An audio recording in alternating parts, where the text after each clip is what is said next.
Tomás Hirsch. ¿Qué tal? ¿Cómo están, Monse, Julio César? Mira, en primer lugar, condenar el asesinato de Segundo Cachil Nebulqueo. Evidentemente una situación muy trágica, muy dramática, un trabajador mapuche que iba a hacer su trabajo. La verdad es que no puede haber nadie que valide y acepte este tipo de acciones violentas. Dicho eso, mira, acá no vamos a tener una solución mientras no separemos claramente dos temas. Un tema es el narcotráfico y el robo de madera, para lo cual necesitamos una acción eficiente del Estado a través de las policías, como se hace en todo el mundo, no a través de las fuerzas militares, sino que a través de las policías. Si tú metes a los militares en este tipo de temas o en otros temas que no son los propios, después no tienes cómo sacarlos de ahí. Lo que necesitamos es fortalecer, darle las herramientas, los elementos, la inteligencia. Yo estoy en la Comisión de Defensa y estamos viendo el tema a la policía, a Carabineros particularmente y la PDI, para que puedan actuar. Y otro tema son las reivindicaciones legítimas del pueblo de la nación mapuche. Tú sabes que yo fui embajador de Chile en Nueva Zelanda. Me tocó ver, Pancho estaba también en esa época en el gobierno, me tocó ver cómo se resolvió el tema muy estructuralmente, muy de fondo de los pueblos originarios que tenían demandas similares a las de Chile. Participación social, validación cultural, plurinacionalidad, representación parlamentaria y por supuesto restitución de tierras y de territorio marítimo. Se avanzó. Pero lo que pasa es que siempre se dice como en el escritorio, hay que separar la reivindicación del narcotráfico, el robo de madera, pero se te olvida un elemento que aquí es también los grupos terroristas radicalizados, porque ¿cómo se separa cuando hoy día todo indica que los grupos más radicalizados están en vinculación con el narcotráfico y el robo de madera porque muchas veces se financian con eso? Y no tengo discusión al respecto, Monse, y a esos grupos más radicalizados evidentemente hay que aplicarles todo el rigor de la ley, de las policías y de la justicia. Por cierto que sí, acá no podemos aceptar ningún tipo de acción violenta para resolver los conflictos que una persona como individuo o una comunidad o un conjunto pueda tener. Pero, dicho eso, insisto, el tema de fondo es poder avanzar en una respuesta estructural a la región de la Araucanía, una región pobre, la única región de Chile, salvo la metropolitana obviamente, que no tiene ningún puerto, que no tiene casi industria, que no tiene ningún desarrollo real, tiene un abandono. Yo estuve recién ahora en la Araucanía una vez más, después de tantas veces, y la verdad es que lo que uno ve es una situación de pobreza estructural. Hay camiones de aljibes en una región en que llueve el 80% del año, y eso tiene que ver con que no hay infraestructura adecuada. Eso es lo que están demandando las comunidades, más de 1000 comunidades que están disponibles para trabajar en conjunto con el gobierno. Y yo creo en ese sentido, Monse, que el gobierno está haciendo una acción muy coherente y concreta con el plan del buen vivir, inyectando una cantidad enorme de recursos, comprando tierra, invitando al Parlamento, con participación de Naciones Unidas. Yo creo que es un avance muy relevante. Tomás, dime. Si al parecer es evidente que esta devolución de tierra y el trabajo que se tiene que hacer en este sentido, ¿no es cierto?, se debe seguir haciendo y ojalá mejorarlo. Y es evidente que todo el trabajo que usted nos manda también se hace, es evidente. La gran pregunta es hoy día, ¿cómo se combaten estos grupos? ¿Cómo se combaten los grupos terroristas? ¿Cómo se combaten estos grupos que no quieren conversar? Porque el presidente dice, yo quiero dialogar, pero si al otro lado tiene gente que no quiere conversar. Te agrego, ¿no Julio César, que el presidente, la señal que dio al no mantener el estado de excepción que venía del gobierno anterior, es decir, abro la mano, ¿no es cierto? ¿Cuál fue la respuesta? Maní. Sí, pero él cómo no lo iba a saber. Oye, Pancho, lo mismo que tú planteas, Francisco, es válido en cualquier lugar del país donde hay delincuencia, donde hay terrorismo, donde hay acciones violentas, se las debe combatir. Lo que está haciendo el gobierno en el barrio Meix, a mí me parece que es una señal muy clara. Tiene que hacerse, evidentemente, si no se trata de dejar que anden asaltando a la gente, que no se puede ir tranquilo a comprar, a llevar a los niños al colegio o a ir al CEFAM. Eso es válido. En la Araucanía, en Punta Arenas, en Arica, en Santiago y en Valparaíso. Necesitamos policías y por eso es que también se ha hablado de una reforma, ¿no es cierto?, a Carabineros, para que nunca más estén involucradas en corrupción, para que no estén involucradas en violación a los derechos humanos y para que respondan a la ciudadanía. Necesitamos una mejor ley de inteligencia. En el Congreso, en la Cámara de Diputados, en la Comisión de Defensa, estamos trabajando con la ministra para una mejor ley de inteligencia que permita recabar adecuada información, que permita atacar de raíz los problemas de la delincuencia que no los han resuelto otros gobiernos en muchos años. Entonces, no se puede pretender la palabra, que en 3 o 4 meses esto esté resuelto. Sí, es que el problema es que las propuestas de resolución no son urgentes. Imagínense lo que significa crear inteligencia desde cero.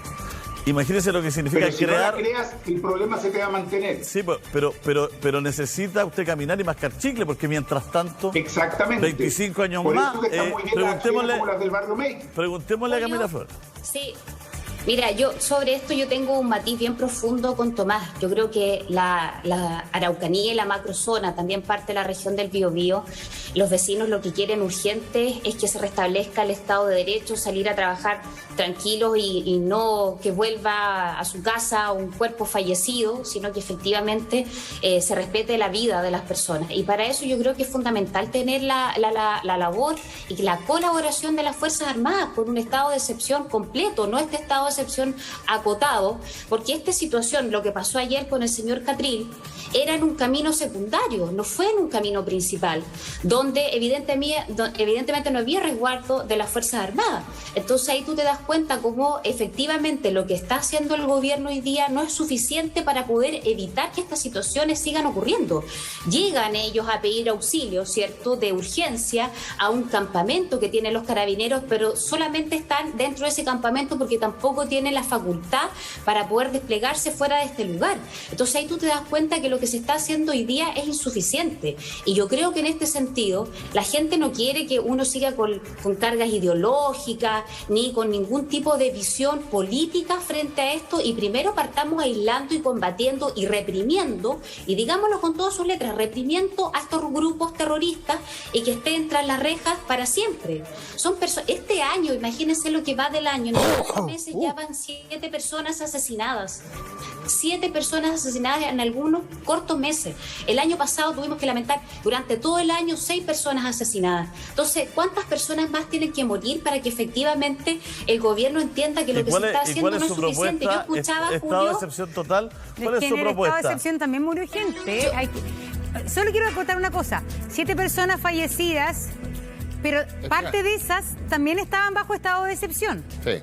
Porque recordemos que el estado de excepción dejó de regir en la zona macrosur en marzo. El 11 de marzo. Entonces mira, también nosotros, hubo fallecidos Julio, en enero y febrero. Lo que veníamos solicitando hace mucho tiempo es que la zona, dada la violencia y la escalada que está aumentando permanentemente, insisto, en estos cortos meses llevan 7 personas asesinadas, es tener un estado de sitio. Porque el estado de emergencia que Piñera estableció durante su mandato tampoco fue suficiente, porque, como bien dice Montserrat, igual murieron personas y tuvimos atentados a incendiarios permanentemente. Yo creo que hay que hacer una labor fuerte, potente. La gente pide más presencia, las autoridades, alcaldes, el gobernador regional de la zona efectivamente decía que cuando había un estado de emergencia efectivamente los hechos de violencia bajaron. Y lo que yo creo que hay que hacer, dada el recrudecimiento de esta situación, es tener un estado de sitio, por un tiempo acotado, pero que permita, permita, Julio, avanzar en el restablecimiento de los derechos de todas esas personas de bien que quieren vivir en paz.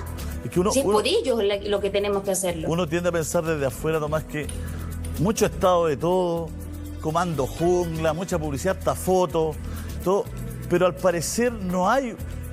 Más allá de los gobiernos, porque esto de 4 gobiernos cada año y que cada uno...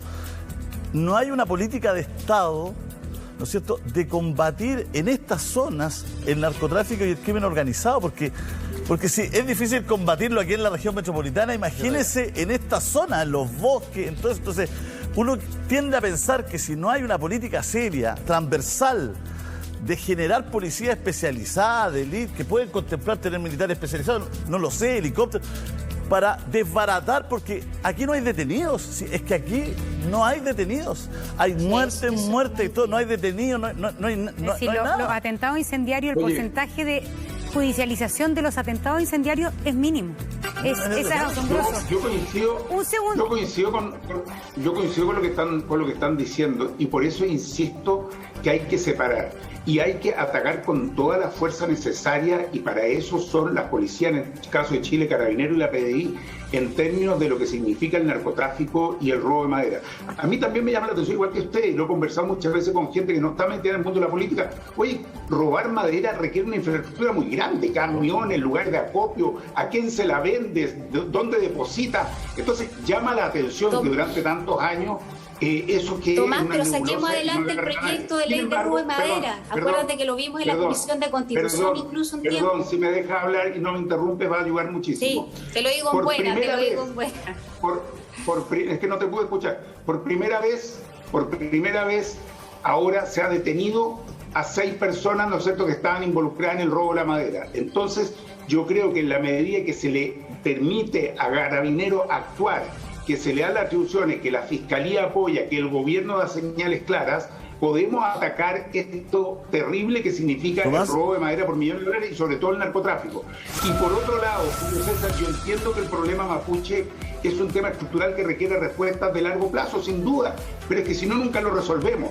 Nueva Zelanda lo resolvió, Canadá ha dado respuestas interesantes. En Chile creo que con el programa que se está estructurando actualmente podemos encontrar un camino justamente que diferencie y separe estos dos temas. Un tema legítimo de una reivindicación histórica y el otro tema totalmente inaceptable y que debe ser atacado.